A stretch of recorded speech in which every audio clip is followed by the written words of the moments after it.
हाँ बेटा, अपन ने देखो क्लोज और ओपन ऑर्गन पाइप पढ़ लिए थे, ठीक है। अब अपन सोनोमीटर वायर का वाइब्रेशन पढ़ते हैं। किसका? वाइब्रेशन ऑफ सोनोमीटर वायर या सोनोमीटर वायर्स वाइब्रेशन। सोनोमीटर क्या होता है बेटा? तो आपने एक लेबोरेटरी में एक्सपेरिमेंट करा होगा, नहीं करा तो करोगे। इस टाइप की एक टेबल होती है ना, उस टेबल के ऊपर दो ये और ये अपन क्या था, टेबल के ऊपर ये ब्रिजेस लगा देते हैं, ब्रिजेस बोलते हैं, वुडन ब्रिज होते हैं ये।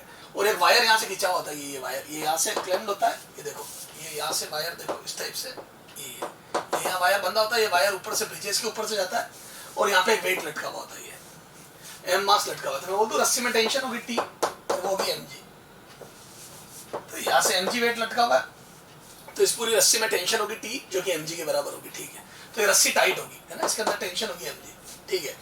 अब अपन क्या होता है, ट्यूनिंग फोर्क को यहाँ पे वाइब्रेट कराएंगे तो यहाँ से जो वेव बनेगी, है ना, एयर में, वो इसको वाइब्रेट करेगी और अल्टीमेटली क्या होता है, दोनों रेजोनेंस में आ जाएंगे। तो जब इसकी लेंथ ऐसी हो, सुनना, इसका वाइब्रेशन और इसका वाइब्रेशन मैच कर जाए। अब देखो ये अलग अलग मोड में वाइब्रेट करेगा, जैसे ये फंडामेंटल फ्रीक्वेंसी होगी।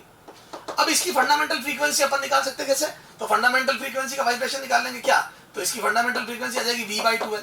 क्यों? क्योंकि ये देखो ना, यहाँ दोनों जगह नोड बने और एक एंटी नोड बना, तो ये फंडामेंटल मोड में जब वाइब्रेट करेगी तो ये दिस लेंथ स्केल लगी होगी, लेंथ नाप लेना, दिस लेंथ वुड बी λ/2।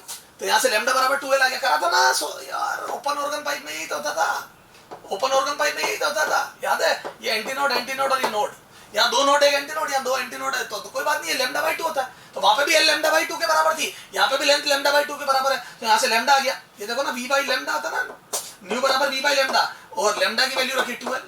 तो क्या मैं बोल दूं, ये आ गई फंडामेंटल मोड में फ्रीक्वेंसी, तो इसकी फंडामेंटल फ्रीक्वेंसी v/2l आ गई।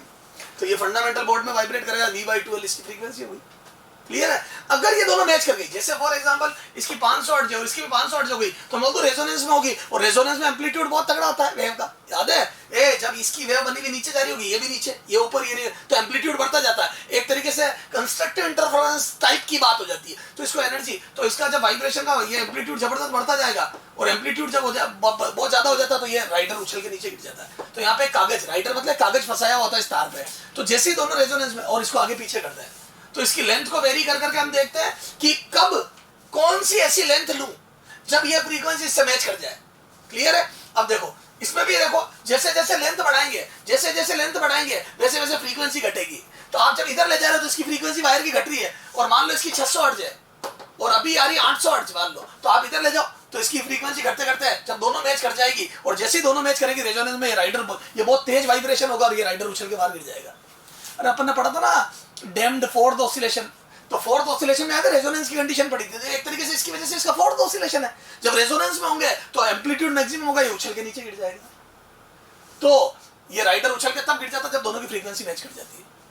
क्लियर है क्या? ये तो जैसे जैसे, तो अब देखो when tuning fork and sonometer wire is in resonance, then rider will fall down, उछल के नीचे गिर जाएगा। ठीक सा, इसकी फंडामेंटल फ्रीक्वेंसी कितनी होगी? जब ये एक मोड में, बीच में एक और राइडर लगा दो तो दो लूप में वाइब्रेट करने लगेगा, तो जस्ट अगली आ जाएगी, क्योंकि उस समय फिर ये यहाँ पे नोड और दो एंटी नोड, तो दो लूप में वाइब्रेट करेगा, तो दो लूप की लेंथ बराबर l हो जाएगी, तो एक लूप की लेंथ l/2 हो जाएगी, तो l/2 बराबर λ/2 हो जाएगा। तो उस समय l बराबर लैम्डा आ जाएगा, और v/l जब लिखूंगा मैं, और l की जगह इधर तक लैम्डा की जगह v/λ में लैम्डा की जगह l लिखूंगा, तो 2 का बढ़ेगा। वही जैसे ओपन ऑर्गन पाइप की अगली फ्रीक्वेंसी आई थी ना, v/2l फंडामेंटल, फिर अगली आई थी 2v/2l, ऐसे इसमें भी 2v/2l आ गई। तो ऐसे, तो मैं बोल दूं it is equivalent to open organ pipe. तो मैं नई पढ़ाई नहीं करूंगा, मैं इसको बताना भी नहीं चाहता। अच्छा, और टेंशन जो होती है इसमें, वो ड्यू टू mg होती है, वेट की वजह से। आ जाओ, तो क्या बोल दूं, इट इज इक्विवेलेंट टू, देखो sonometer are equivalent to vibration of this wire is equivalent to, wire है ना, वाइब्रेशन इस, वो पहले मैंने सारे इंस्ट्रूमेंट लिखे, is equivalent to open organ pipe, बिल्कुल सेम ओपन ऑर्गन पाइप। क्या सर? फंडामेंटल फ्रीक्वेंसी वही होगी, देखो fundamental frequency is v/2l, star mark कर लो। तो जो ओपन ऑर्गन पाइप में पड़ा फंडामेंटल फ्रीक्वेंसी सेम। अच्छा, यहाँ पे देखो ये v की वैल्यू, ये 1/2, v की वैल्यू √t/μ लिख दो। वहां पे तो एयर में वेलोसिटी, ठीक है, और यहाँ पे वायर में वेलोसिटी, और वायर पे स्पीड t/μ होता है, √t/μ। यहाँ पे टेंशन mg की वजह से, अगर यह लिखना चाहे where tension is created by, in sonometer wire tension is created by mg। ठीक साहब, तो t/μ, ठीक साहब। अब म्यू की वैल्यू ad, ये देखो ये म्यू क्या हो गया, मास पर यूनिट लेंथ, मास पर यूनिट लेंथ, ये सब बता रखा है तेरे को मैंने जब वायर पढ़ा, यूनिट लेंथ। और याद है वो यूनिट लेंथ, तो ये l बराबर 1 मीटर हो गया, है ना, ये एरिया a, डेंसिटी डी। तो बोल दूं ये वॉल्यूम आ जाएगा इसका 1 into d, है ना। ये वॉल्यूम कितना आ जाएगा, लेंथ into d, तो 1 into d। और ये एरिया ये इधर देख, तो वॉल्यूम आ जाएगा बेटा a into d, ठीक है। और मास कितना आ जाएगा, मास तो डेंसिटी इंटू ए, वॉल्यूम आ जाएगा a into l, और डेंसिटी का मल्टीप्लाई तो मास आ जाएगा, और यहाँ पे L1 हो जाएगा तो यूनिट लेंथ का मास। ये सब सिखा रखा है बेटा, यूनिट लेंथ के मास में a into l volume into density, और l की वैल्यू 1 a into d, ठीक सर। a को पाई आर स्क्वायर, ये देखो ये अगर रेडियस दे दे, सब क्वेश्चन पूछे भाई ये। तो ये हो गया सोनोमीटर वायर की फंडामेंटल फ्रीक्वेंसी। और चूंकि equivalent to open organ pipe है, सारी हार्मोनिक्स मौजूद है, all harmonics are present. Fundamental frequency nth overtone की फ्रीक्वेंसी क्या हो जाएगी, तो याद है ए फंडामेंटल की v/12, फर्स्ट की 2v/12, सेकेंड ओवरटोन की 3v/12, तो nth ओवरटोन की n+1 ऑफ फंडामेंटल फ्रीक्वेंसी, तो n+1 times of fundamental frequency हो जाएगा। nth हार्मोनिक की frequency n times of fundamental, सब बता रखा है ओपन ऑर्गन पाइप में, n times of fundamental, n+1 तो ओवरटोन की n+1 times of fundamental frequency. nth harmonic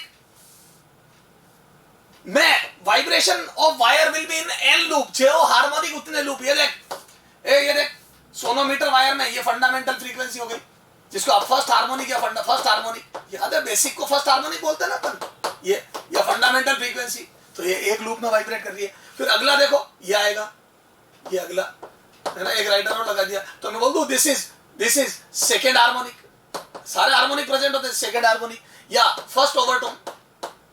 तो फंडामेंटल ओवरटोन में एक लूप, फर्स्ट ओवरटोन में 2 लूप, तो ओवरटोन एक है, नंबर ओवरटोन का एक है और लूप 2 है, तो मैं बोल दूं ओवरटोन में एक ज्यादा लूप होता है। ये देख nth ओवरटोन का मतलब हो गया vibration will be in n+1 loop, तो ओवरटोन के नंबर से एक ज्यादा लूप होता है और हार्मोनिक के नंबर के बराबर लूप होता है। देखो ये फर्स्ट हार्मोनिक एक लूप, सेकंड हार्मोनिक 2 लूप, तो ध्यान रखना इस पे भी क्वेश्चन पूछा हुआ है। तो nth हार्मोनिक मतलब n लूप में वाइब्रेट करता है। सोनोमीटर वायर अगर nth हार्मोनिक में वाइब्रेट कर रहा है तो उसमें n लूप है, अगर nth ओवरटोन है तो n+1 लूप है, तो ओवरटोन के नंबर से एक ज्यादा लूप होता है और हार्मोनिक के नंबर के बराबर लूप होते हैं। ये बहुत इंपॉर्टेंट बात है, बाकी सब वही। nth ओवरटोन की frequency n+1 times of fundamental frequency होगी। यस सर, तो ये चलो आ जाओ। अब इस पे क्वेश्चन पूछे जो देखो, एक क्वेश्चन बोल के सुना रहा हूं तेरे को मैं, इधर देख। एक क्वेश्चन सीधा आ गया, 4 ऑप्शन है। सोनोमीटर वायर की डेंसिटी d है, radius cross sectional radius r है, हेल्ड बिटवीन 2 ब्रिजेस है, सेपरेटेड बाय लेंथ l। ये देखो ये एग्जांपल, ये तेरे मॉड्यूल का करा रहा हूं, एक्सरसाइज 1 का question number 56, exercise 1 question number 56, ठीक है। ये 2 ब्रिजेस, ये 56 क्वेश्चन है एक्सरसाइज 1 का। ये लेंथ l, ये सेपरेशन l है, ये n, ठीक है, ये है ना। और वायर में टेंशन T नहीं, टेंशन T सीधी दे दी, चलो n मास की वजह से आती है, लेकिन टेंशन T सीधी दी गई है, ये गिवन है ना। इसकी क्रॉस सेक्शनल रेडियस दी हुई है वायर की r, ठीक है, डेंसिटी d दी हुई है और लेंथ l दी हुई है। और पूछा फंडामेंटल फ्रीक्वेंसी, और 4 ऑप्शन दे दिए फंडामेंटल फ्रीक्वेंसी, 4 ऑप्शन दे दिया। एक दे दिया 2L/√P/πd, ठीक है, ये r बार लिया। एक में दे दिया बेटा 1/2L/√d/πd, ये है ना। फिर ये दे दिया F बराबर r/πl, sorry 2L, r/2L √πd/t, ठीक है।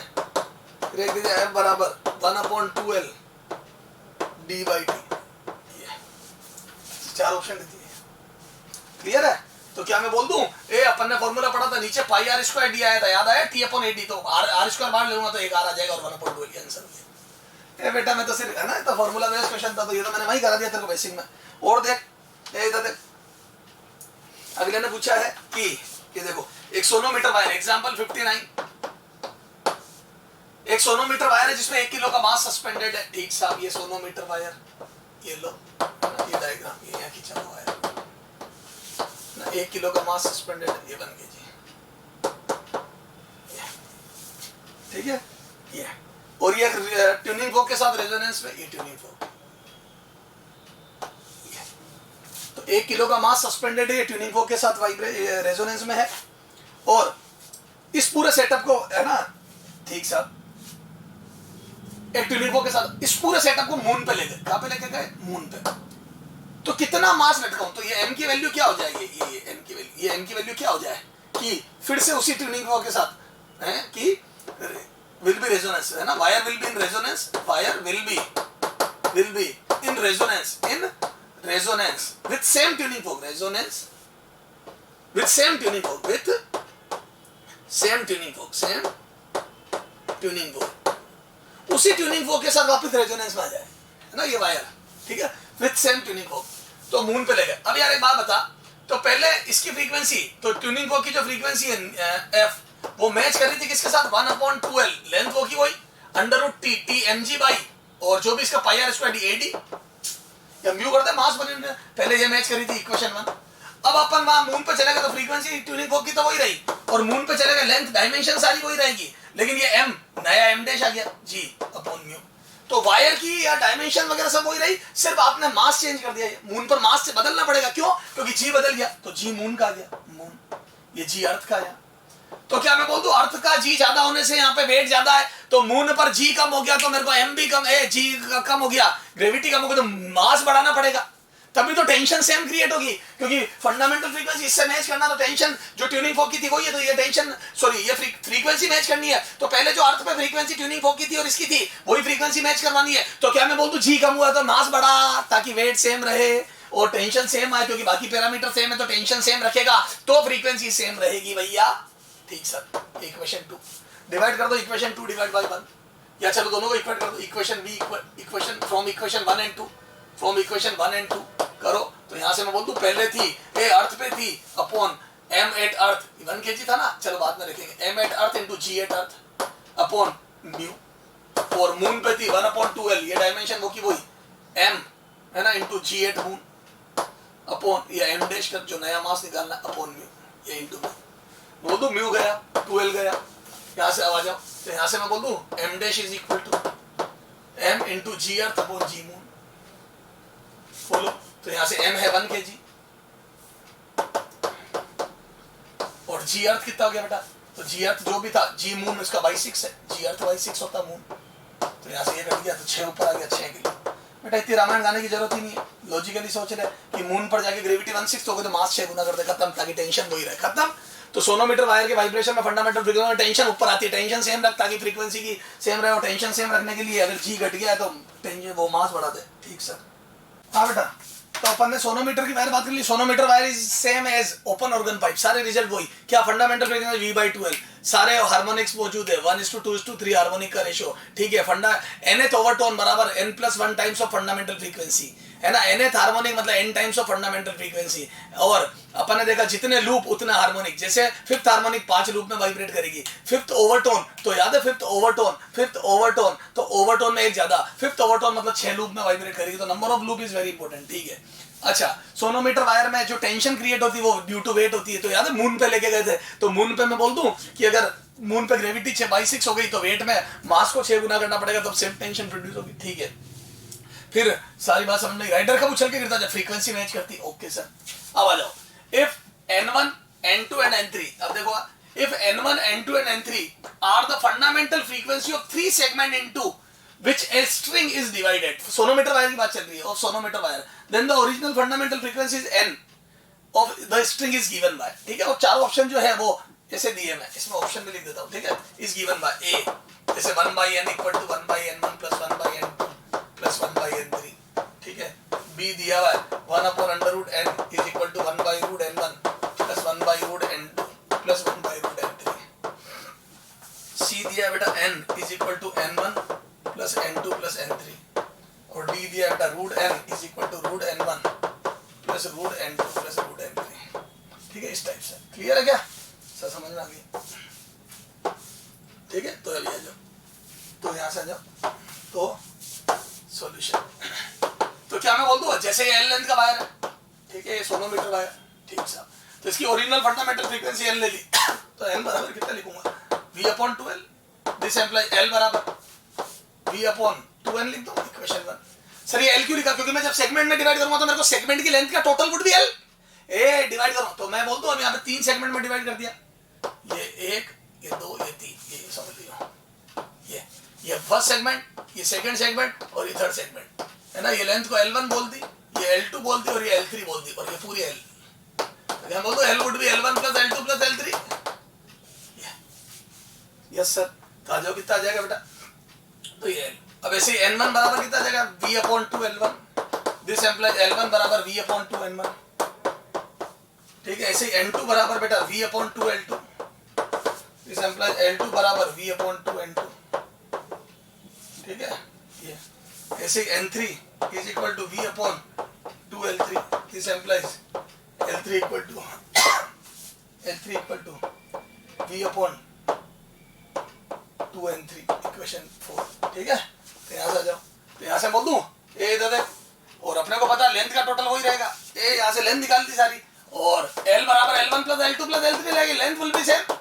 और वो देखो स्पीड सेम रखी मैंने, जब फ्रीक्वेंसी लिखी फंडामेंटल V बाई, यहाँ पे भी V बाई, क्यों? क्योंकि एक रस्सी में टेंशन वही म्यू सही, स्पीड तो सेम होगी, बस फंडामेंटल फ्रीक्वेंसी बदल गई। क्या मैं बोल दूं जितनी लेंथ कम है, fundamental frequency is proportional to 1/L, देखो जितनी लेंथ कम उतनी फंडामेंटल फ्रीक्वेंसी ज्यादा होगी। छोटे सोनोमीटर वायर की फंडामेंटल फ्रीक्वेंसी ज्यादा होती है, वो फास्ट वाइब्रेट करते हैं। यस सर, आ जाओ। तो यहाँ से देखो, तो यहाँ पे लिख दूं V upon 2N is equal to V upon 2N1 plus V equal to 2N2 plus V upon 2N3।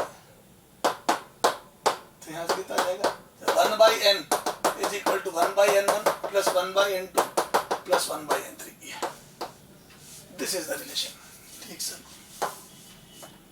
ये आ गया, क्लियर है क्या सर? बिल्कुल सही बात है, ये आंसर है। तो छोटे सोनोमीटर या छोटे सेगमेंट तेज वाइब्रेट करते हैं। अब आ जाए अगला क्वेश्चन। तो एक क्वेश्चन ऐसा ही पूछा थे, a stretched wire of length 114 centimetre is divided into 3 segment if there whose frequencies are in ratio 1:3:4, उनकी fundamental frequency, then the length of segment must be in ratio, ठीक है सर। अब देखो आ जाओ इसको सोल्व करते हैं। तो ये डिट्टो वैसे क्वेश्चन है, इधर देखो। तो क्या मैं बोल दूं ए फंडामेंटल फ्रीक्वेंसी है ना, तो या चलो फ्रीक्वेंसी का रेशियो F1 फंडामेंटल F1:F2:F3 कितना दिया 1:3:4। तो यहाँ पे मैं लिख दूं क्या, ये आ जाएगा V/2L1:V/2L2:V/2L3, अरे बोलो इज इक्वल टू 1:2:3:4। या चल एक काम कर, ये लेंथ निकाल, सुनना यहाँ पे लिख दूं ए इसकी फ्रीक्वेंसी को F0 3F0। तो यहाँ से बोल दूं F1 बराबर F0 मान ली, तो F2 बराबर 3F0 और F3 बराबर कितना आ जाएगा, यू कर ले 4F0, ठीक सर। ये F1 F2 F3, तो F1 कितनी लिखूं V/2L1 is equal to F0, this implies L1 बराबर कितना जाएगा V अपॉन 2F0, क्वेश्चन 1। हाँ यहाँ से V upon 2L2 is equal to 3F0, यहाँ से कितना जाएगा बोलो L2 equal to V upon 6F0, question 2। यहाँ से V upon 2L3 is equal to 4F0, यहाँ से कितना जाएगा L3 equal to V upon 8F0, equation 3। यहाँ से जो लेंथ का रेशियो कितना जाएगा L1:L2:L3, तो यहाँ से L1:L2:L3 इज इक्वल टू कितना जाएगा बोलो। तो L1 के रेशियो लिए तो कितना जाएगा बेटा बोलो। तो यहाँ से 1/2:1/6:1/8, यहाँ से कितना जाएगा बोलो 12:4:3, ये आ गया 12:4:3। तो लेंथ के रेशियो आ गए 12:4:3, सर समझ में आ गई। तो 12:4:3 आ गया, क्लियर है सर। तो लेंथ का रेशियो आ गया 12:4:3, ठीक सर। अब देखो ये लेंथ के रेशियो आ गए, अब अपने पास टोटल 114। तो सर ऐसा तो यही नहीं, ये देखो ना ऑप्शन में यही तो है, ये सिंपल रेशियो कर इनका। ये देख, ये काटो 2 से, ये सब 6 से कट रहा है, तो ये 6 से कट रहा है, तो देखो 12 8 3 आ रहा ना, 6 4 12 4 3, क्लियर है। ये देखा ना, ये आ रहा ना 12:4:3, ठीक सर। अब ये तो हो गया मेथड, दिमाग लगाते है ना, लॉजिक, तक लॉजिक। अक्ल बड़ी की भैंस सर, भैंस, अरे वेरी गुड। इधर देख, तो क्या मैं बोलता हूं आपने 3 सेगमेंट में फ्रीक्वेंसी का रेशियो 1:3:4 दिया, फ्रीक्वेंसी का रेशियो। और मैंने बताया था छोटा वायर तेज वाइब्रेट करता है, तो फ्रीक्वेंसी इसकी ज्यादा है, तो मैं बोल दूं वायर छोटा होगा, L3 सबसे छोटा होगा, जितना तेज L2 से बड़ा और L1 सबसे बड़ा। जो वायर सबसे ज्यादा फ्रीक्वेंसी से वाइब्रेट कर रहा है उसकी लेंथ सबसे कम होगी, तो L3 विल बी लीस्ट, सबसे ज्यादा L1 होगा, तो L3 सबसे कम होगा। समझ गए? तो इधर वाला सबसे कम आना चाहिए रेशियो में। तो लेंथ का रेशियो पूछा ना सेगमेंट का, इधर वाला सबसे कम आना चाहिए, इधर वाला सबसे कम आना चाहिए, इधर वाला सबसे कम आना चाहिए इन दोनों में, लेकिन इधर वाला सबसे बड़ा होना चाहिए, पहला वाला सबसे बड़ा होना चाहिए। तो ये भी गया, ठीक है। यस सर, बेहतरीन सर, ये सारी कैलकुलेशन समाप्त कर दी मैंने आपकी जिंदगी से। तो छोटे सोनोमीटर वायर तेज वाइब्रेट करते हैं, इसमें मैंने बोला था लाइन बीच में, छोटा सोनोमीटर वायर तेज वाइब्रेट करता है, इसकी फ्रीक्वेंसी सर। ओके सर, तो ये सोनोमीटर वायर पे सारी बातें हो गई। अब आजा पियानो, पियानो में में भी ए गिटार, तो गिटार में भी दो रिजिड एंड के बीच में वायर कैसा होता है, देखो इधर सुनना। सोनोमीटर वायर में तो वेट चेंज करके टेंशन चेंज करते हैं, गिटार में याद है वो चाबी, ए गिटार गिटार गिटार में याद है यहाँ पे ये थ्रेड, ये यहाँ पे ये चाबियां लगी होती है, याद कर मेरे लाल। की सर, की अंग्रेजी बच्चे आपके सर कैसे होंगे, अंग्रेजी की, हाँ वो की टाइट करके अपन ये, तो यहाँ पे याद है, यहाँ पे इलास्टिसिटी से, तो यहाँ पे की टाइट करते हैं, की टाइट करते हैं, तो मैं बोल दूं स्ट्रेन बढ़ता है, स्ट्रेन। यहाँ पे देख गिटार, अगले पेज पे गिटार एंड सोनोमीटर वायर। अच्छा ये इधर है ना टेंशन पे, आना रुक जा, यहाँ जा, है ना गिटार, गिटार एंड पियानो। तो मैं बोल दूं गिटार में, इधर देख गिटार मेरे लाल,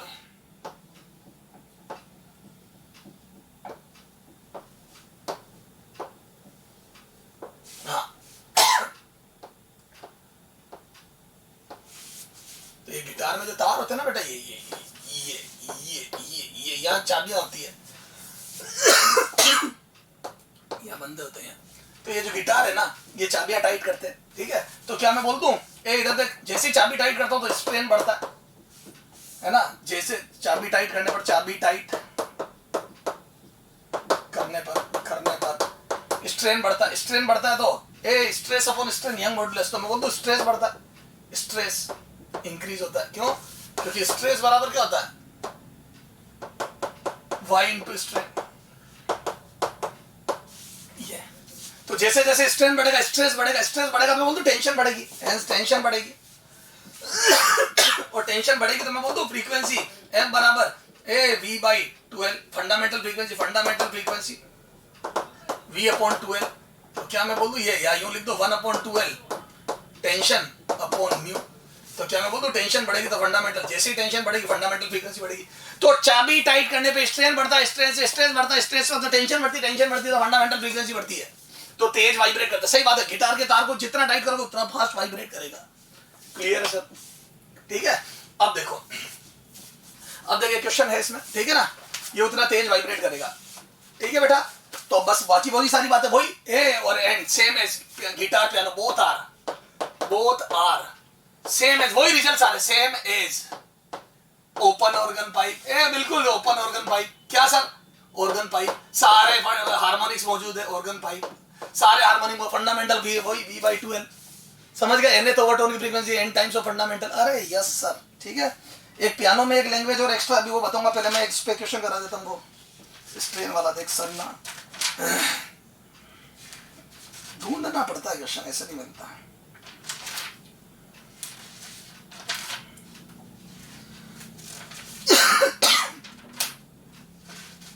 इतना खांस क्यों रहे हो? कोरोना हो गया है क्या? अरे नहीं रे मेरे लाल, बुढ़ापे की खांसी है, तो उम्र वाली खांसी, उम्र वाली। सर अभी आप कहाँ बुढ़ापा सर, अभी तो आप जवान हो सर। ये मेरे लाल है सब, तुझे लगता है खांसी खांसी खांसी? कहाँ यार क्वेश्चन है, जब जो ढूंढो वही नहीं मिलता है सर। और वैसे से बीच बीच में आके नाचेंगे माथे पे। अभी मेरे को चाहिए वो क्वेश्चन, तेरे को करवाना है तो भैया पता नहीं कहाँ गायब हो गया। मैंने वो स्ट्रेन बढ़ा देते ना यार, 1.5 टाइम्स कर देते, क्या कर देते। चलो दिख ही नहीं रहा क्वेश्चन कहाँ गया। सब ध्यान में होगा बता, एक बार और ट्राई कर लेता हूँ बेटा, मिल जाए जब ठीक है तो।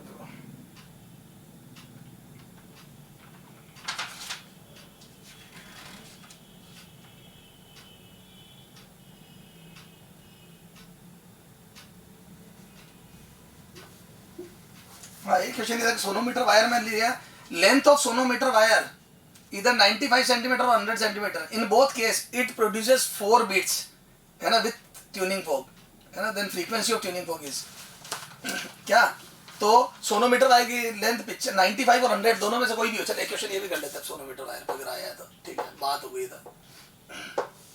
तो देखो, है ना, क्वेश्चन मैं पढ़ के सुना रहा हूँ, क्वेश्चन क्या है, length of sonometer wire 95 centimetre है और L2 बराबर 100 सेंटीमीटर है, दोनों ही केस में कितने 4 बीट्स, है ना, ट्यूनिंग फोक के साथ कितने 4 बीट्स प्रोड्यूस कर रहा है। तो बता, है ना, तो इसकी फ्रीक्वेंसी कितनी होगी 4 बीट्स, तो फ्रीक्वेंसी कितनी होगी यार, एक बात बताओ, इनमें से कौन सा किस, अच्छा दोनों के 4 बीट्स, तो इसका मतलब एक की 4 ज्यादा और एक की 4 कम है, बता दोनों में ज्यादा कौन सी होगी, छोटे वायर की।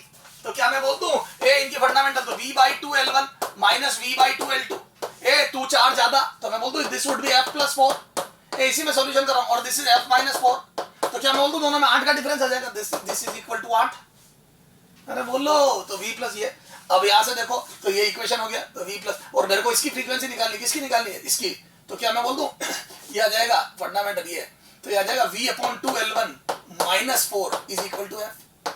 ए अपने इस ट्यूनिंग फोक की फ्रीक्वेंसी इस छोटे वाले की या से 4 कम होगी, अब ये निकालना है, तो मेरे को ये निकालना है V/L, ठीक है, तो ये 100 और 2, तो V निकाल के रख दो इसमें से, तो यहाँ पर रखो 100, तो V/2 of 95/100, है मैं लिख रहा हूँ, सोल्व कर देना, कैलकुलेशन है इसमें, minus V/2 of 100/100 is equal to 8, यहाँ से V निकाल दो, ए एलसीएम तो लेना पड़ेगा, करना पड़ेगा सब, V निकाल के यहाँ रख दो और L1 की वैल्यू 95 रख देना, सोल्व कर देना समझ गया ये। तो छोटा वायर तेज वाइब्रेट करता, तो ऐसे 95 और ये 100 के वाइब्रेट करे, तो इनकी फ्रीक्वेंसी बराबर 8 कर दो, क्यों, एक 4 ज्यादा एक 4 कम है, छोटा वायर 4 ज्यादा फ्रीक्वेंसी रखता है इससे, और ये 4 कम, तभी तो दोनों 4 बीट देते हैं इस ट्यूनिंग फोक के साथ, तो दोनों का डिफरेंस बराबर कर दिया 8, तो 8 से ये सोल्व कर दिया, तो यहाँ से V आ जाएगा, यहाँ से V निकालो और उस V को यहाँ रख दो और F निकाल लो। सर समझ में आ गई, सर कर देंगे, ठीक है सर, बिल्कुल सही कह रहे हो आप, ठीक है। अब देखो, चलो वो गिटार वाला तो मिल नहीं रहा मेरे को, मैं खुद ही कर देता, इधर सुनना, अब गिटार वाले में था बेटा कि अगर स्ट्रेस स्ट्रेन, तो अब ये बोलेंगे कि अगर अपन ने क्या करा, गिटार के तार में स्ट्रेन को 1.5 टाइम्स कर दे, क्या बोल देगा, गिटार में in wire of guitar if strain, है ना, if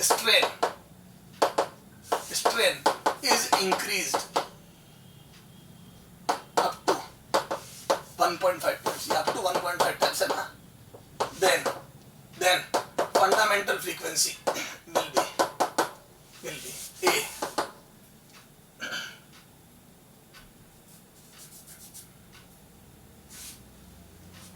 1.2 times, B 1.4 times, C 2 times, 2.1 times, D 4 times, है ना, ऐसे क्वेश्चन दे दिया। अब देखो, अब मुझे पता है स्ट्रेन बढ़ाने से बढ़ेगा, तो क्या मैं बोल दूं fundamental frequency is proportional to tension और tension is proportional to strain, अरे बोलो, या tension is proportional to strain ही लिख दो सीधा स्ट्रेन,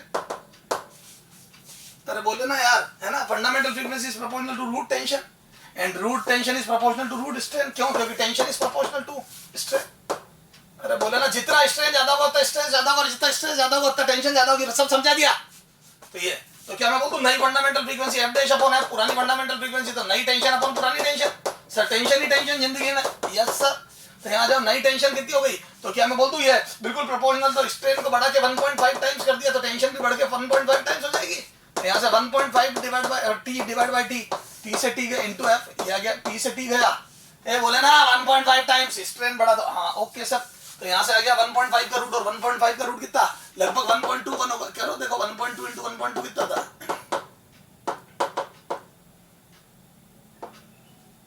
144, है ना, और 2 0, हाँ तो 1.44, ठीक है, तो मैं बोल दूं ये आ जाएगा लगभग F' बराबर लगभग 1.2 F, समझ गए, 1.2 1.2 जो भी व्हाटएवर, ठीक है सर, समझ में आ गई, तो 1.2 टाइम्स के करीब हो जाएगा स्ट्रेन, सर बिल्कुल ओके सर, सारी बात समझ में आ गई, ठीक है सर। अब पियानो में एक लैंग्वेज होती है बेटा, पियानो में भी अपन एक बात लिख देते हैं,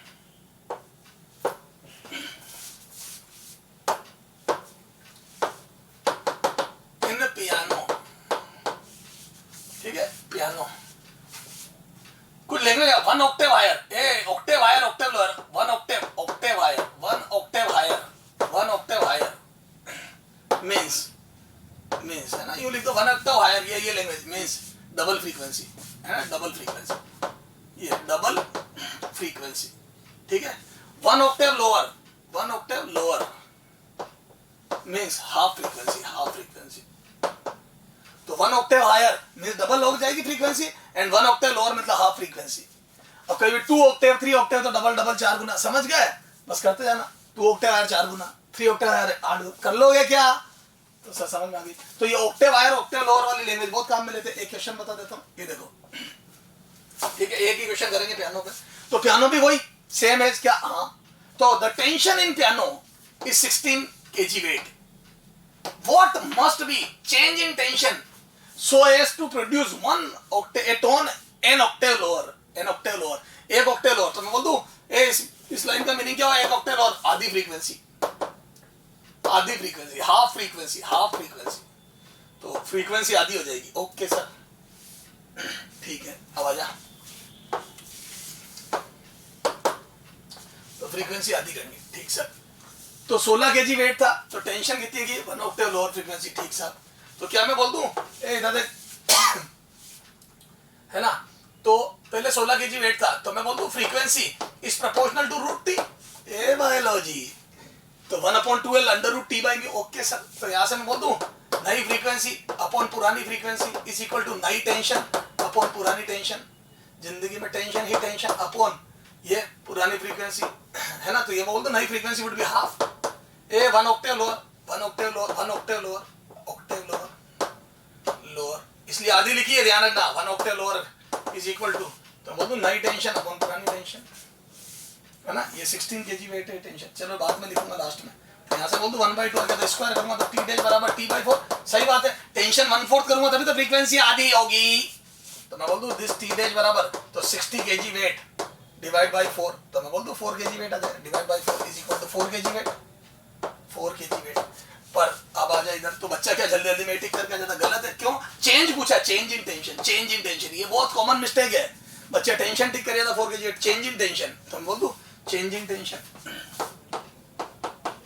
चेंज इन टेंशन, टेंशन बोल दूं, आ जाएगा 16 kg वेट पहले थी और 4 kg वेट अब है, तो यहां से चेंज इन टेंशन आ जाएगा 12 kg weight is the answer, 12 kg weight is the answer. खत्म किस्सा, चलो सर समझ में आ गई, तो 12 kg weight would be the answer. तो ये पियानो, सोनोमीटर, गिटार पिटार सब हो गया, क्लियर है, चलो।